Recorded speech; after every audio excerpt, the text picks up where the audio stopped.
ఇవాళ రేపు లోన్స్ తీసుకోవడం అనేది ప్రతి వారికి ఒక సర్వసాధారణ విషయంగా మారిపోయింది. ఎంతలా అంటే క్రెడిట్ కార్డులు, ఈఎంఐలు మన లైఫ్ స్టైల్లో భాగమైపోయాయి. సాలరీ అలా క్రెడిట్ అవ్వగానే ఇలా ఈఎంఐలు కట్ అయిపోతున్నాయి.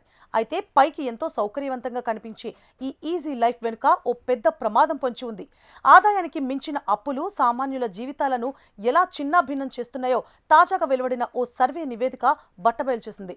వచ్చే ఆదాయం తక్కువ, కట్టే లోన్ మొత్తం ఎక్కువ. ఆర్థిక ఇబ్బందుల్లో ఉన్న వారిపై నిర్వహించిన ఈ సర్వేలో షాకింగ్ నిజాలు వెలుగుచూశాయి. నెలకు 35,000 నుంచి 65,000 మధ్య సంపాదించే వాళ్లు సగటున 28,000 రూపాయల నుంచి 52,000 రూపాయల వరకు కేవలం ఈఎంఐలకే కట్టేస్తున్నారట. అంటే వచ్చిన శాలరీలో 80% పైగా అప్పులకే పోతోంది. ఇంటి అద్దెలు, రేషన్, ఇతర ఖర్చుల మాటేంటి? చేతిలో చిల్లిగవ్వ కూడా మిగిలని ఈ దుస్థితే జనాలను మరింత పెద్ద ప్రమాదంలోకి నెట్టేస్తోంది. అప్పు తీర్చేందుకు కొత్త అప్పుల వేట, ఈ ఆర్థిక లోటును పూడ్చుకునేందుకు, రోజువారీ అవసరాలను గట్టెక్కించేందుకు ప్రజలు ప్రమాదకరమైన మార్గాల వైపు చూస్తున్నారు. క్రెడిట్ కార్డు బిల్లు కట్టడానికి లోన్ యాప్లో అప్పు, అది కట్టడానికి ఫ్రెండ్స్ దగ్గర అప్పు, ఇలా ఒక అప్పు కోసం ఇంకో అప్పును రొటేషన్ చేస్తున్నారు.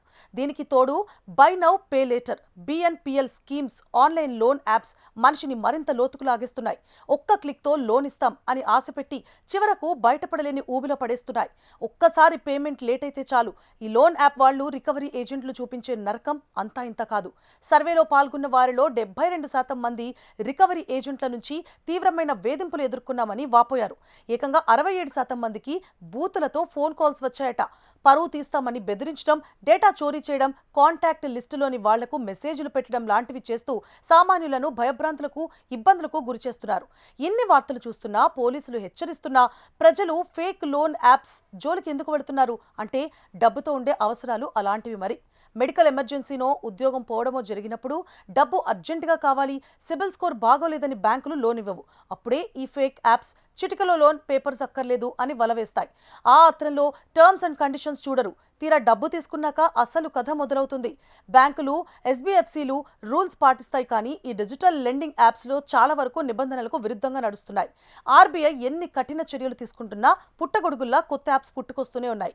ముఖ్యంగా బై నౌ పే లేటర్ లాంటి వాటిపై సరైన నిఘా లేకపోవడంతో వినియోగదారులు తమకు తెలియకుండానే అప్పుల ఊబిలో కూరుకుపోతున్నారు.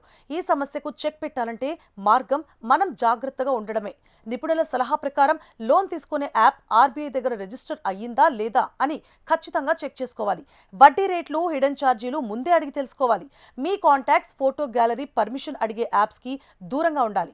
ప్రభుత్వం కూడా చట్టబద్ధమైన చిన్న చిన్న లోన్స్ అంటే మైక్రో క్రెడిట్స్ సులభంగా లభించేలా చూడాలి.